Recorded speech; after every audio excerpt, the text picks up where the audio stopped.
7. Barrett outside, the switch. Doncic goes, oh, what a great step! And then he hammers it home! Broke his ankles! Yo, what's going on, guys? Welcome back to a brand new video. I hope you guys are doing well, and I'm talking about a very interesting situation here, not just when it comes to this player, but when it comes to the draft positioning, because literally the trajectory and the stock of these players change week by week. If it comes to workouts, just the way they look at film, how are certain things going to translate over to the NBA? Like, I've seen them being mocked as early as 6 to as late as 13 or 12 in mock drafts. And we're talking about Johnny Davis. He's coming out as a sophomore from Wisconsin. He made a huge leap from 7 points per game to nearly 20 points per game, averaging 19. And he's one of the most aggressive players in this draft. And that just speaks volume, him going from 7 points per game to 19 points per game, because he's an extremely hard worker. He's mentally tough. And I just think of a pure NBA player. I think of a professional. When you talk about Johnny Davis, at worst, I think he's going to be a very solid role player. And yes, the New York Knicks, they may have to trade up for him, or maybe if the draft unfolds in a different way, like Jeremy Sohan goes earlier than we thought, or maybe teams value Benedict more, and maybe like Dyson Daniels, we know he's leaping up board, so can Johnny Davis fall? And we see Johnny Davis on the Taco Bell commercial, so maybe the NBA knows something we don't, or I'm personally a big fan of Johnny Davis. But if you draft Johnny Davis, if you trade up for him, or if he falls, you're pretty much giving RJ Barrett his wingman, or you're giving him someone alongside him to be a part of the future and have this duo, because there's a big time question mark if he's able to play the 3. I don't think Johnny Davis is capable of playing the 3 right now. I do think he needs to get stronger, so I don't look at him as a wing of the capability of playing the shooting guard and small forward position like RJ has more of that versatility there. But getting into Johnny Davis, and we're going to be talking about his offensive game first.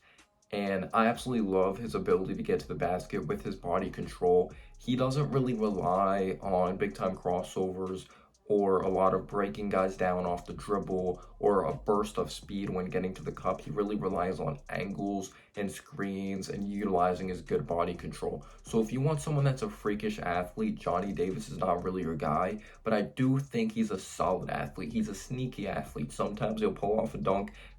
Not some like miraculous dunk or anything like that, but you're going to be like, damn, he elevated higher than I thought when getting to the basket. And this is the same guy that didn't really play with a lot of talent at Wisconsin. They had some solid players, but defense is really keyed in on him. So the reason, like, there's a reason he shot only 43% from the field. It's because defense is really keyed in on him, and he had to take a lot of difficult shots, and he has potential to be a big-time difficult shot maker, but he actually has very fluid touch or very soft touch around the rim. He doesn't throw too hard off the backboard, even when there is contact, even though I do think he needs to get stronger. When you take a look at his profile, he's 6'5", 194 pounds, but he doesn't have some freakishly long wingspan. It is a 6'8" wingspan. He has this wiry, kind of strong frame.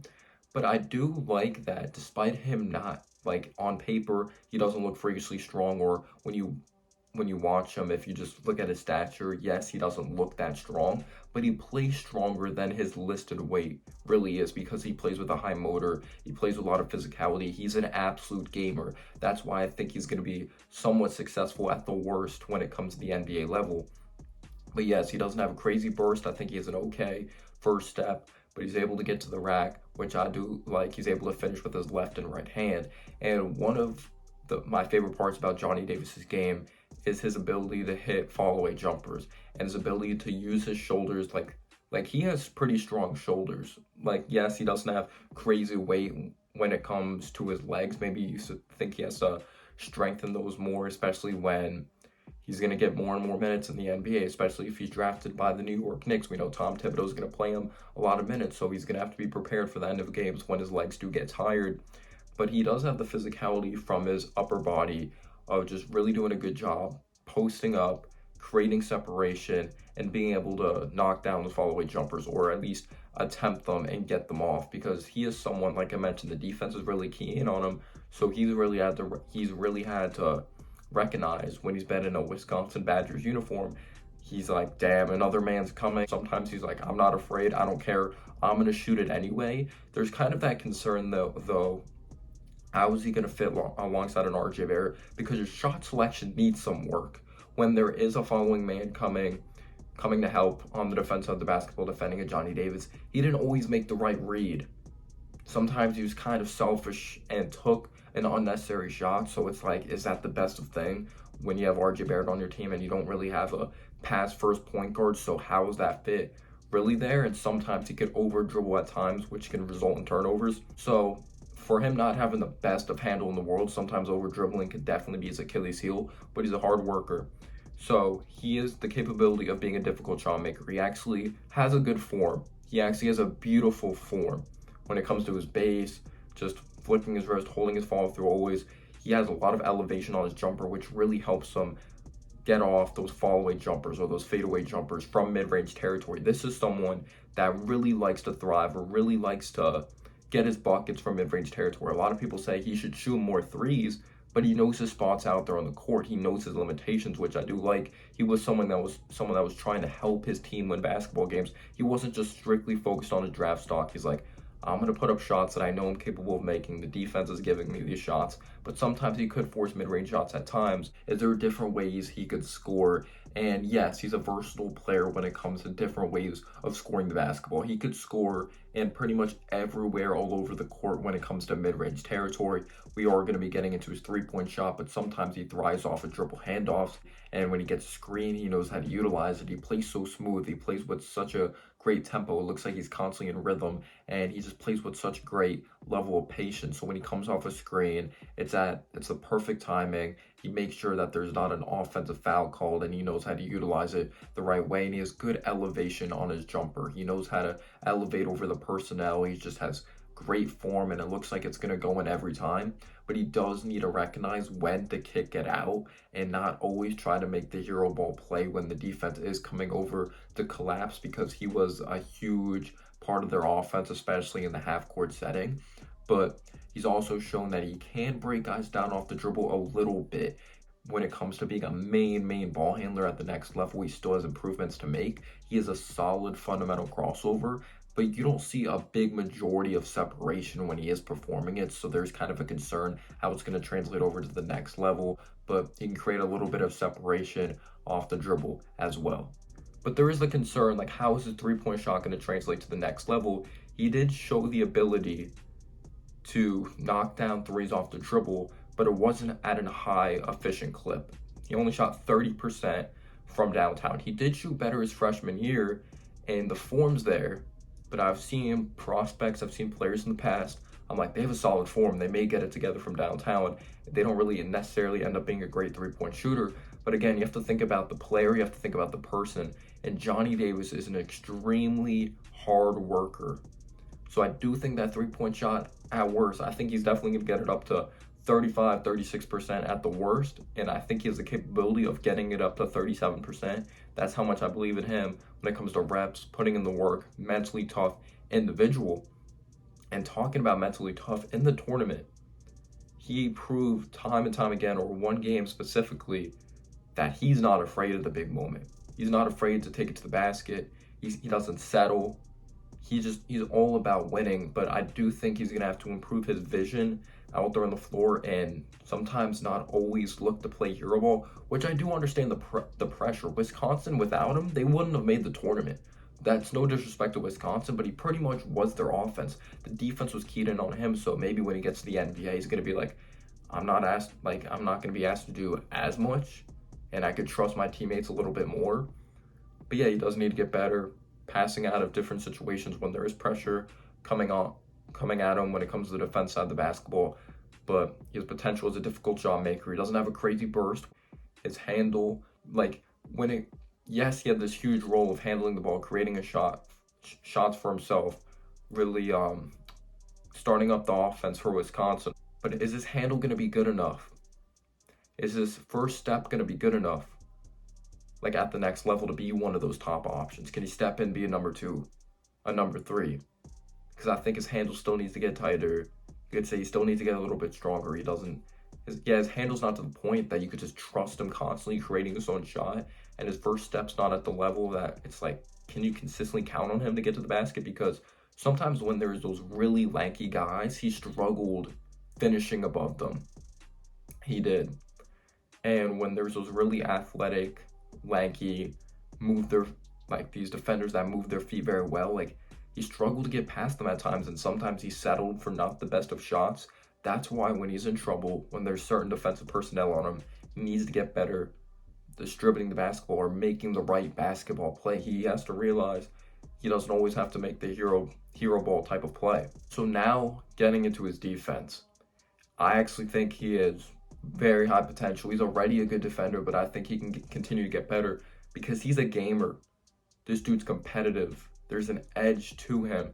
He moves his feet extremely well. He doesn't have the best of wingspan in the world, but when it comes down to footwork, when it comes down to fundamentals and just competitiveness, he's going to be a good defender. He kind of reminds me of Josh Hart on the defense side of the basketball. Reminds me of some Kentavious Caldwell-Pope. A little bit of Danny Green.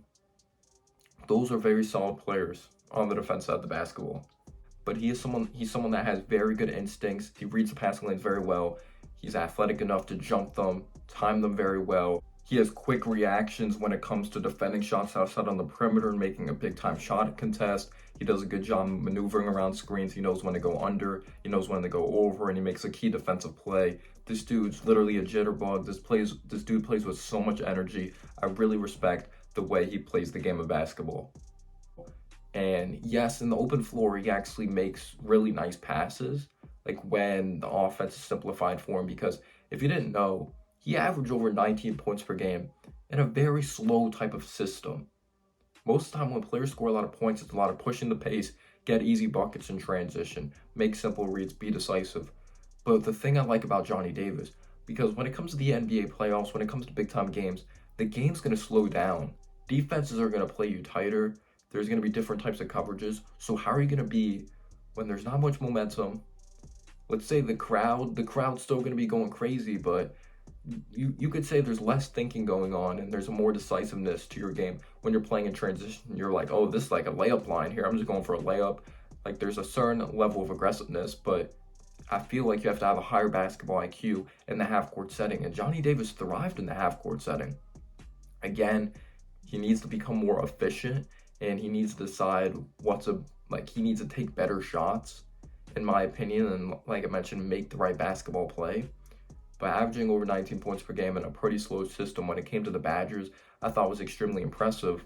And I talked about him being a gamer, and he's the best rebounder at his position, especially when you think about he's not crazy tall. He's 6'5", which could be a negative to some people. He's not crazy strong. He's kind of wiry, doesn't have a crazy long wingspan, but he averaged 8.2 rebounds per game. This dude has an extremely great nose for the ball. He has great positioning. He's just an absolute gamer. He's a competitor.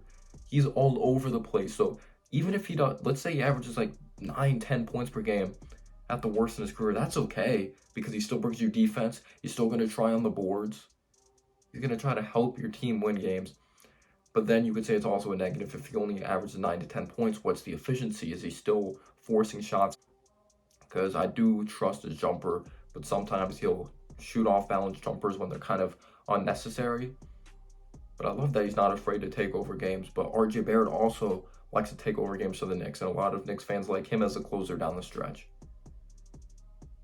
But then you could say that was also like an issue, or Celtics fans, like when Jaylen Brown and Tatum were first together. I'm not comparing RJ Barrett and Johnny Davis to Jaylen Brown and Jason Tatum, but there was kind of that scare there. How's the fit? Both of those guys aren't afraid to close games, which kind of isn't a bad thing if you have the right connection. And let's say they build this bond and they just know when to give up the ball. Like, well, I'm having a bad game, I'm going to go to you. Or I trust you in this situation. That's why it comes down to making the right basketball play. RJ has shown progression as a playmaker, but he still has ways to grow when it comes to, all right, maybe this isn't the best of shot, I'm going to kick it out. And Davis has ways to go when it comes. That's a huge part of his progression, maturity of, yes, I want to take the shot, but this guy's been on fire all game. I'm going to him. But Johnny Davis has that dog in him, which I really do appreciate. So he can get after it on defense. He can rebound the ball. He's a killer from mid-range territory. His difficult shot-making ability. I would like to see a little more, because he has dexterity around the hoop, but I would just like to see a little more creativity to get his shot off. But I like Johnny Davis's game. And I feel like he's going to go as far as his work goes because he's not a crazy athlete, doesn't have some crazy burst, but he's a very hard worker. And if he ends up being a starter, if he ends up being a very valuable player, it's going to be because of his work. He's going to have to continue to refine his skills, become smarter as a basketball player. And I would like him on the Knicks. I really would. He's a mentally tough player. I think Tibbs would like him, but who knows with Tom Thibodeau. And yeah, possibly we would have to trade up. Possibly he'll fall. We'll see what happens. I think he's very talented, and if he was a freshman, he would definitely be going top 6, in my opinion. Let me know down below your thoughts on Johnny Davis, and peace out, y'all.